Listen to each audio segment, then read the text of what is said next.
पिछले कुछ समय में वैश्विक राजनीति के मंच पर एक ऐसा घटनाक्रम सामने आया जिसने अंतर्राष्ट्रीय संबंधों की दिशा पर गहरा प्रभाव डाला। यह घटनाक्रम दो बड़े देशों भारत और अमेरिका के बीच उभरे तनाव और उसके बाद आए अप्रत्याशित बदलाव से जुड़ा है। दुनिया भर के राजनीतिक विश्लेषकों और आर्थिक विशेषज्ञों ने इस घटनाक्रम को आधुनिक वैश्विक शक्ति संतुलन के उदाहरण के रूप में देखा। वैश्विक राजनीति में अचानक आया तनाव करीब 2 सप्ताह पहले अंतर्राष्ट्रीय मंच पर तब हलचल मच गई जब अमेरिकी राष्ट्रपति डोनाल्ड ट्रंप ने भारत पर 500% टैरिफ लगाने की चेतावनी दी। यह बयान सामान्य राजनीतिक टिप्पणी नहीं था, बल्कि वैश्विक व्यापार जगत में इसे एक बड़ी आर्थिक चुनौती के रूप में देखा गया। दुनिया के कई देशों के बाजारों में अस्थिरता दिखाई देने लगी और व्यापारिक समुदाय में चिंता का माहौल बन गया। इस बयान के पीछे मुख्य कारण भारत और रूस के बीच मजबूत व्यापारिक और रणनीतिक संबंध बताए गए। अमेरिका को यह चिंता थी कि भारत रूस से सस्ता तेल और अन्य संसाधन खरीदकर अपने आर्थिक हितों को मजबूत कर रहा है। अमेरिकी प्रशासन को लगा कि यह संबंध उसके वैश्विक प्रभाव को चुनौती दे सकता है। भारत की सतर्कता और रणनीतिक तैयारी टैरिफ की धमकी सामने आते ही भारत सरकार पूरी तरह सक्रिय हो गई। आर्थिक विशेषज्ञों, व्यापार मंत्रालय और विदेश नीति से जुड़े अधिकारियों के बीच लगातार बैठकों का दौर शुरू हो गया। भारत ने इस स्थिति को केवल व्यापारिक चुनौती नहीं माना, बल्कि इसे अपनी संप्रभुता और आर्थिक स्वतंत्रता से जुड़ा मुद्दा समझा।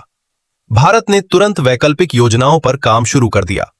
नीति निर्माताओं ने यह विश्लेषण किया कि यदि अमेरिका व्यापारिक दबाव बनाता है तो भारत किस तरह अपनी अर्थव्यवस्था और निर्यात व्यवस्था को सुरक्षित रख सकता है। इसी दौरान भारत ने एक ऐसी रणनीति तैयार की जिसने पूरी कहानी की दिशा बदल दी। अप्रत्याशित मोड़ और अमेरिकी बयान में बदलाव।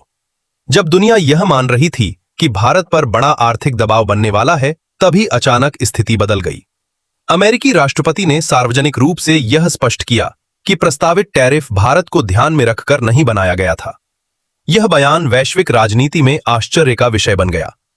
विश्लेषकों ने यह समझने की कोशिश की कि आखिर कुछ ही दिनों में अमेरिकी रुख इतना नरम क्यों हो गया। कई विशेषज्ञों का मानना था कि भारत की आर्थिक और रणनीतिक ताकत ने अमेरिका को अपने निर्णय पर पुनर्विचार करने के लिए मजबूर कर दिया। सप्लाई चेन, भारत की असली ताकत। भारत ने इस पूरे घटनाक्रम में जिस सबसे बड़े हथियार का उपयोग किया, वह उसकी मजबूत सप्लाई चेन थी। भारत कई ऐसे उत्पादों का प्रमुख निर्यातक है जिन पर अमेरिका काफी हद तक निर्भर करता है। इनमें जेनेरिक दवाइयां, मसाले, चावल, टेक्सटाइल, केमिकल्स और आईटी से जुड़े कई महत्वपूर्ण कंपोनेंट शामिल हैं। अगर इन उत्पादों की आपूर्ति अचानक प्रभावित होती तो अमेरिका में स्वास्थ्य सेवाओं से लेकर उपभोक्ता बाजार तक गंभीर प्रभाव पड़ सकता था। यही संभावना अमेरिका के लिए चिंता का कारण बनी। अमेरिकी उद्योग जगत की प्रतिक्रिया जैसे ही भारत ने संकेत दिया कि वह अपनी सप्लाई चेन को पुनर्गठित कर सकता है, अमेरिका के उद्योग जगत में बेचैनी बढ़ने लगी। दवा कंपनियों और स्वास्थ्य सेवा क्षेत्र से जुड़े विशेषज्ञों ने चेतावनी दी कि भारतीय दवाओं की आपूर्ति में रुकावट आने पर अमेरिका में इलाज की लागत बढ़ सकती है। सुपरमार्केट और उपभोक्ता बाजार से जुड़े व्यापारिक संगठनों ने भी चिंता जताई कि भारत से आने वाले खाद्य उत्पाद और अन्य आवश्यक वस्तुएं प्रभावित हो सकती हैं। इन प्रतिक्रियाओं ने अमेरिकी प्रशासन पर दबाव बढ़ा दिया। भारत की कूटनीतिक नीति और संयम। इस पूरे घटनाक्रम के दौरान भारत के प्रधानमंत्री नरेंद्र मोदी का संयम भी चर्चा का विषय बना रहा। भारत ने जल्दबाजी में कोई प्रतिक्रिया देने के बजाय शांत और संतुलित रणनीति अपनाई। भारत का दृष्टिकोण स्पष्ट था कि वह किसी भी दबाव में आकर अपने आर्थिक या रणनीतिक फैसले नहीं बदलेगा। यह संदेश केवल अमेरिका के लिए नहीं, बल्कि पूरी दुनिया के लिए था। अंतर्राष्ट्रीय समर्थन और वैश्विक संतुलन। इस विवाद के दौरान यूरोप में भी भारत को समर्थन मिला। खासकर फ्रांस ने संकेत दिया कि वैश्विक व्यापार और सुरक्षा संतुलन में भारत की भूमिका महत्वपूर्ण है।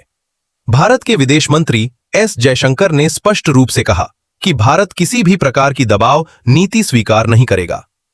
इस बयान को अंतर्राष्ट्रीय मंच पर भारत की स्वतंत्र विदेश नीति का प्रतीक माना गया। भारत ने यह भी स्पष्ट कर दिया कि वह किसी एक गुट का हिस्सा बनने के बजाय संतुलित वैश्विक संबंध बनाए रखना चाहता है। सैन्य और रणनीतिक गठबंधन पर प्रभाव। इस घटनाक्रम का प्रभाव पश्चिमी सैन्य गठबंधन नाटो की राजनीति पर भी पड़ा।